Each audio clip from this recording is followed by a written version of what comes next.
Watu wengi wanakuambia usile wali, usile ugali, lakini hakuna hata mmoja anayethubutu kukwambia hasa kwa nini usile vyakula hivyo. Sasa katika hii video mimi nitakuchambulia ukweli wote kuhusiana na hilo swala. Tena sikia, unaiona hii picha hii?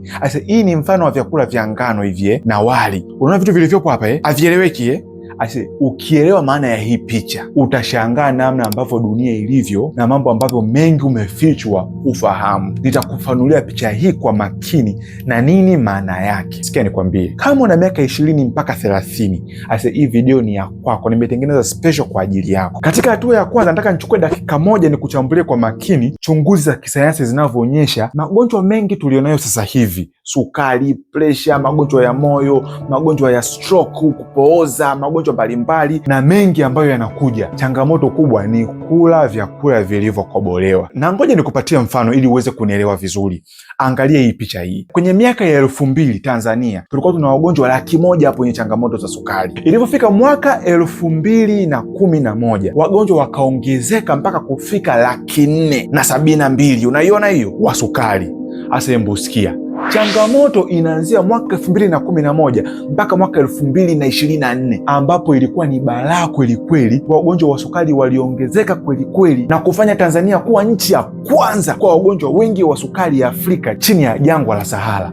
Angalia hapa, tulitoka wagonjwa 472,000 hapo tukafika mpaka wagonjwa 2.9 mwaka 2024. Ni wagonjwa wengi kweli kweli hao. Hayo magrafu na masuala ya sukari hayo achana nayo, nitaelezea kwa kina. Kuna video special nitatoa hivi karibuni ya kuelezea kwa kina huo uchunguzi. Changamoto kubwa ni vitu viwili. Ya kwanza ni vyakula vya kukobolewa viliongezeka kutumika kwa wingi kwenye huu mwaka. Mashine zikawa nyingi, watu wakaanza kula na masembe na vyakula vya ngano kwa wingi kuliko miaka ya nyuma, ambavyo nikisema vyakula vilivyokobolewa vikubwa viko hivi vitatu. Cha kwanza, wali mweupe, ule wali mweupe unaopikaga nyumbani kila siku, huo. Cha pili, ugali wa sembe, ule mweupe, huo. Cha tatu cha ndo common kweli kweli, vyakula vyote vya ngano. Ngano nyingi unaenda kununua dukani, kama ni PPF, kama ni ngano gani, zote zimekobolewa. Kwa namaanisha kuanzia keki, mandazi, machapati, kuanzia tambi, kuja nini, madude yote ambayo unakula ya ngano yamekobolewa. Na hayo ndio hatua ya kwanza, ya pili, ya tatu kuelekea kwenye ugonjwa wa kisukari. Sasa hiyo ndio tafiti ya kisayansi inavyoonyesha, na inasadikika ikifika mwaka 2050 tutakuwa miongoni mwa nchi 20 zinazoongoza kwa wagonjwa wa sukari duniani.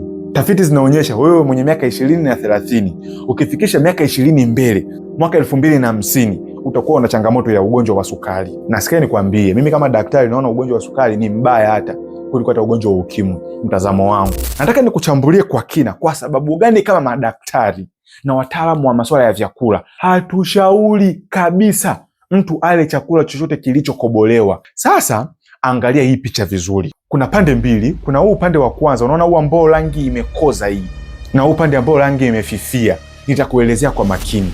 Sasa nataka kwanza nikuelezee mtu anapokoboa chakula kitu gani kinatokea. Angalia hapa, haka ni kapunje kawali. Kapunje kawali kana sehemu kuu 3.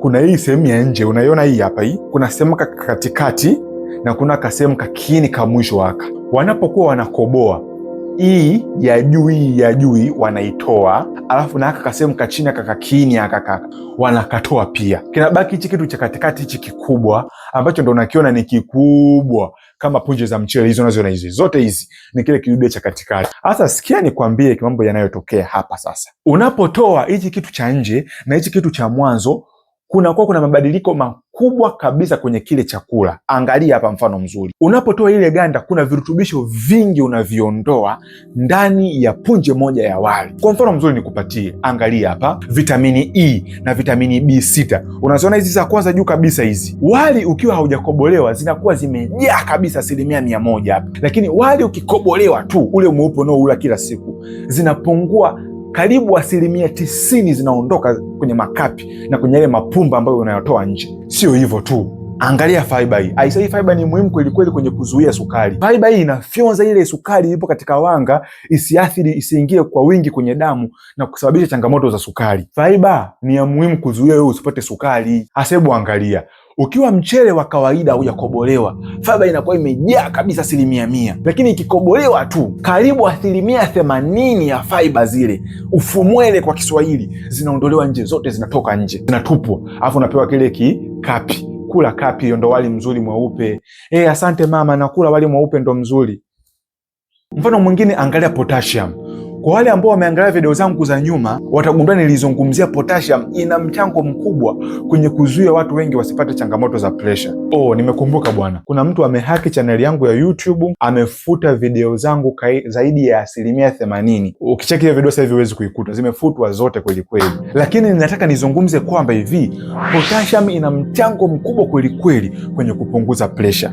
Na sasa hivi wagonjwa wengi wa pressure wako hivi, mpaka watoto wadogo, mtu ana miaka 20, 30, 40 ana changamoto ya pressure, kitu ambacho kama sisi madaktari hatujakizoea kukiona. Tunajua mtu mwenye pressure ana miaka 60, 70, lakini sasa ona, mchele au ngano unapokuwa unakobolewa, si unaona hapa sasa potassium zaidi ya 80% zimefukuzwa, zimeondolewa nje kabisa kwa kukoboa tu. Madini ya chuma yameondoka, zaidi ya 75% yameondolewa nje kwa kikoboa. Kwa hiyo unapewa ule mchele mweupe ukiwa mweupe kweli kweli, hauna kitu ndani yake, ni kapi kweli kweli, ipo starch tu, wanga tu. Na ndio maana watu wengi wanasema siku hizi kwamba wanga ni mbaya, lakini ukweli ni kwamba wanga sio mbaya hata kidogo, lakini wewe ukileta manjonjo yako ya kuikoboa wanga ndio inakuwa mbaya kweli kweli. Sasa hapa naomba unisikilize kwa makini. Kuna kitu kinaitwaga glycemic index. Ni kitu gani hichi? Unapokula chakula chochote cha wanga, ambao ndio vyakula tunavyokula kila siku hivyo, ndio vyakula vyetu, si ndio? Kinameng'enywa na kumwaga sukari ndani ya damu. Glycemic index ni namna ambavyo chakula unachokula kinavyojaza sukari kwenye damu. Kila chakula kina glycemic index ambao kuanzia 1 mpaka 100. Kile 100 kile ndio chakula ambacho kinamwaga sukari nyingi kwenye damu, na ndio chakula ambacho cha kuepuka. Lakini kile ambacho kina 20 hapo 50 kushuka chini kiko vizuri. Asembo, angalia hapa, wali wa brown ambao ndio unatakiwa ule, sio wali mweupe, una glycemic index ya ngapi? Ona hapa, hii hapa, unaiona hii. Lakini hebu angalia wali ukikobolewa ukawa mweupe, una glycemic index ya ngapi? 80. Ni hatari. Sio hivyo tu, angalia ngano. Ngano ikiwa haijakobolewa, ngano halisia ile, ina glycemic index ya ngapi? Unaona ilivyo nzuri hiyo, safi kabisa, chakula ambacho hata kisababishi sukari hiyo, hakisababishi hata pressure chakula hichi. Lakini unaona ngano ambazo ziko dukani nyingi unazozinunua ambazo zimekobolewa, glycemic index yake iko ngapi? Unaona hiyo 80 mpaka 90. Ni hatari.